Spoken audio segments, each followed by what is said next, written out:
Morning, everybody. My name is Joe Bowser. I'm with a law firm called Innovista Law, which I just founded a few weeks ago with my colleague David Carter.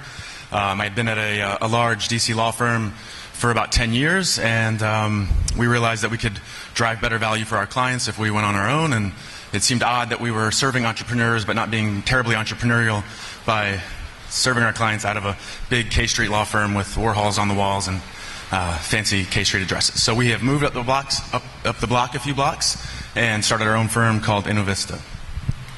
I've been practicing in the telecom space for over 10 years. I handle issues like inter-carrier compensation, where carriers fight over what they owe each other for connecting calls, and whether those are local calls, wireless calls, intra-MTA calls. I handle transactional disputes and TCPA class action defense, which the TCPA, if you don't know it, is the Telephone Consumer Protection Act, which regulates unsolicited calls and text messages, auto-dialed and pre-recorded voice calls. And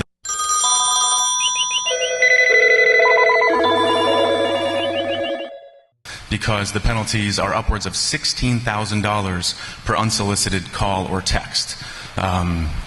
So that has become the new asbestos for the plaintiff's bar.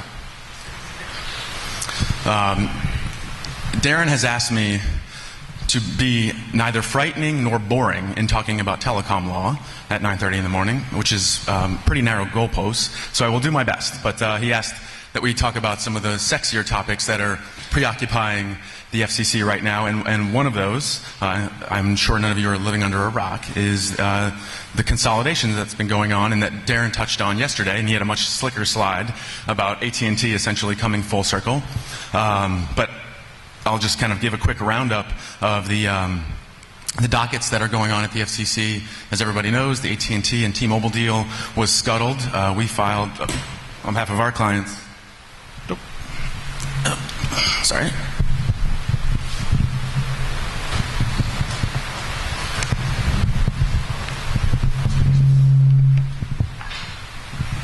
It's good? Apologies. There you go. There we go. The SiriusXM deal was approved in February 2012. And Verizon was able to acquire a significant amount of AWS spectrum from a host of cable companies in August of 2012, further consolidating its position to roll out its LTE product. The T-Mobile acquisition via a reverse merger of Metro PCS was approved in March of 2013, and SoftBank's acquisition of Sprint was approved in July of 2013, and in March of this year, AT&T was able to acquire Leap. So as you can tell, the FCC finds very few transactions that it has any real competitive concerns with, and the perception in the industry is that the conditions that are placed on these deals aren't terribly satisfying in terms of assuaging the competitive concerns in the market. So from a regulatory perspective, all indications are that the FCC and the Department of Justice are comfortable with a heavy degree of consolidation. And so I think you kind of need to look at the pending transactions through that lens, including the AT&T acquisition of DirecTV, the Comcast Time Warner deal, which the reply comments were just extended for, I think, another 60 days yesterday. And then Verizon is trying to gobble up more AWS spectrum through a three-party transaction between Cincy Bell and Grain, which will further consolidate its ability to kind of leverage its network against lesser players like T-Mobile and Sprint. The other sexy topic at the FCC, of course, is the open internet. I was at the FCC on the 15th when they had a meeting there, and there were buses and vans and videos of people trying to persuade the FCC to back off its softening position under the new chairman, Tom Wheeler, under which the FCC had indicated to the industry that it was willing to accept fast lanes under certain conditions. And needless to say, the technology community went berserk when they heard that the FCC had kind of made a volte-face on that issue, which is certainly important to people on the edge. Just a quick recap. of the open internet issues. The FCC originally classified the internet as an information service, which under the FCC's jurisdiction, there's two classes of regulatory authority that it has over the industry, one of which is the lighter touch Title I, the other is the common carrier regulations under Title II. So Title II is what comes with the big teeth in terms of being able to prohibit unjust and unreasonable practices, prescribe rates, force interconnection. So that's how when CLECs get to go to ILECs and say, I want to interconnect my network, that's all under the Title II auspices of the FCC's regulation. But Title I, the FCC's powers are particularly circumscribed, and then it's got ancillary jurisdiction under other sections of the Communications Act that I won't get into, but one of them is what the FCC tried to use to regulate the internet in December of 2010, and that's what the DC Circuit vacated in January of 2014. When essentially Verizon and the other network operators persuaded the DC Circuit that the FCC was relying on an impermissible delegation of authority from Congress, and that it was just putting too much weight on that Section 716 authority that the FCC had used. I'm getting in the weeds here, but I'll get in a moment to why the jurisdictional fight matters, because that's really where, if you don't talk about the jurisdictional issues, you can't figure out what the FCC can do to protect the open internet. So while it gets in the weeds a little bit, it is important. So after the DC Circuit remand back to the FCC saying, you've got another chance to set open internet rules, but you can't use 706 rather, the FCC went ahead and issued what's called an FNPRM, Further Notice of Proposed Rulemaking, in which they they largely kept the main rules of the road, the anti-discrimination provision and the no blocking rules, which are touchstones of any open internet policy. But they indicated a willingness to consider fast lanes or paid prioritization in lobbyist speak under a commercially reasonableness standard. Nobody knows what that means. The FCC didn't give clear guidelines about what those commercially reasonable standards were, and of course, companies like Netflix started entering into deals with Verizon to get that paid prioritization.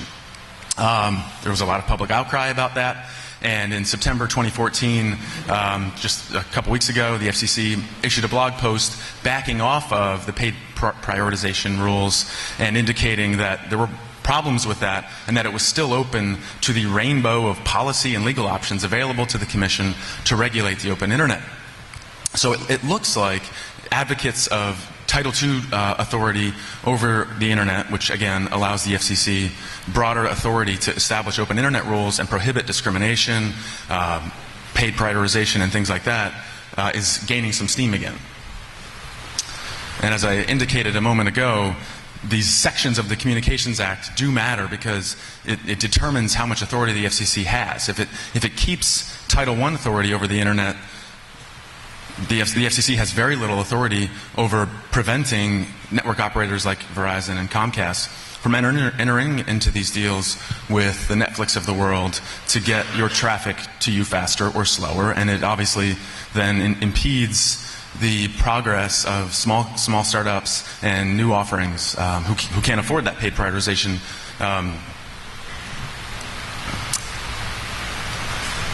The public interest groups like Public Knowledge and Free Press are certainly advocates of Title II, and Mozilla has a creative non-Title II approach that gives the FCC the same authority, but those trying to protect the open internet are certainly looking towards Title II or some creative proxy for that.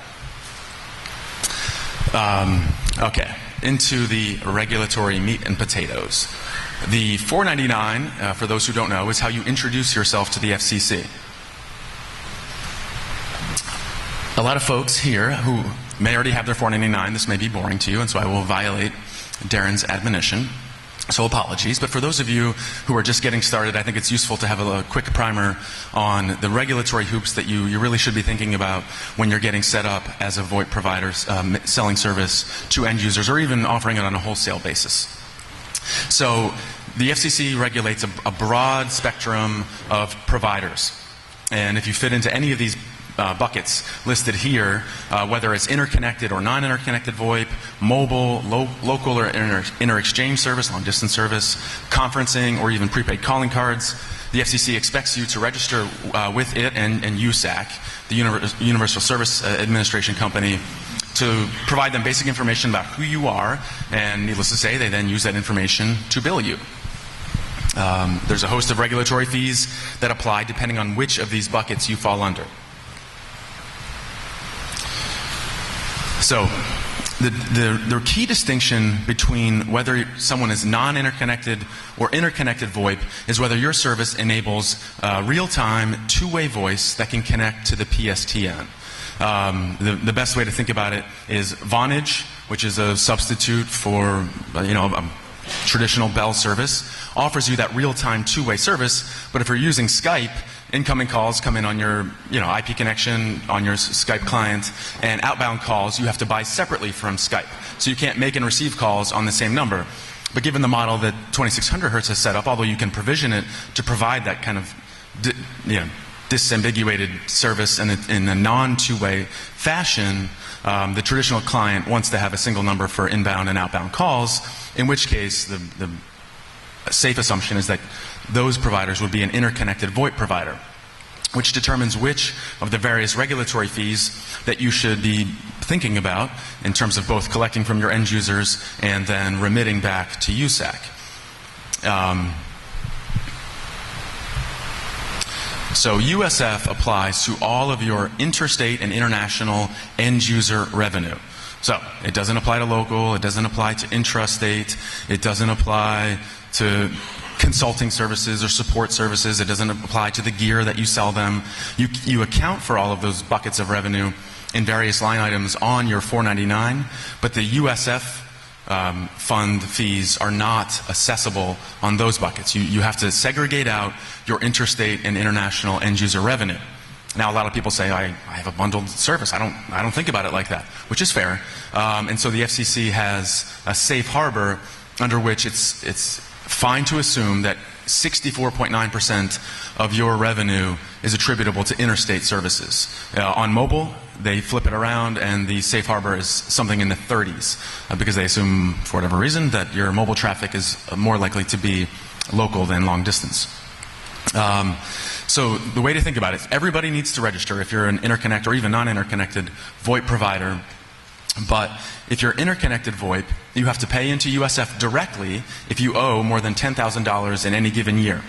The way you calculate what you owe, the USF base adjusts quarterly. This quarter it's 16.1%. You multiply that by your interstate and international end user revenue. And if you would owe, over the course of the year, more than $10,000 on that, you would be a direct contributor. If you would owe less than that, you're what's called de minimis, and you don't pay. You report, but you don't pay. And you just tell your upstream providers, hey, I'm de minimis, and then your upstream provider, someone like 2600 Hertz or whomever's providing your telephony services upstream, will treat you as the end user. So someone who's de minimis, even though they're providing service to the end users, are treated as an end user for USF purposes on the upstream portion of the call flow.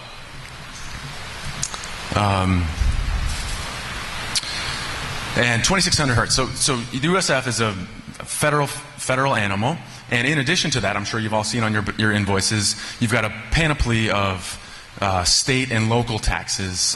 There's state taxes in most states for sales tax, communications taxes on top of that, and then there are county taxes that vary by county based on where the service is provided. There are E911 taxes that are ordinarily paid to the PSAPs or whatever the emergency management system is in the given end user state.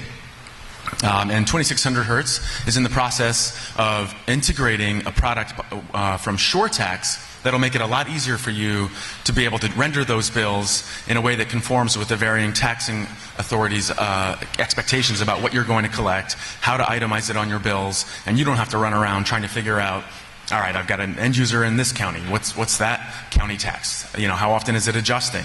Are there, surpluses that they add in the middle of the year? So SureTax has an integrated product that will then get pulled into the 2600 Hertz platform, and the 2600 Hertz folks are working on that, and it's in development now, and they expect to roll it out in the first quarter of next year, although I'll let them speak to the actual dates. I'll wrap it up there unless anybody has any questions, and I'll be in the back if anybody wants to chat further. Thanks for your time, and I hope no one is bored. The coffee is in the back.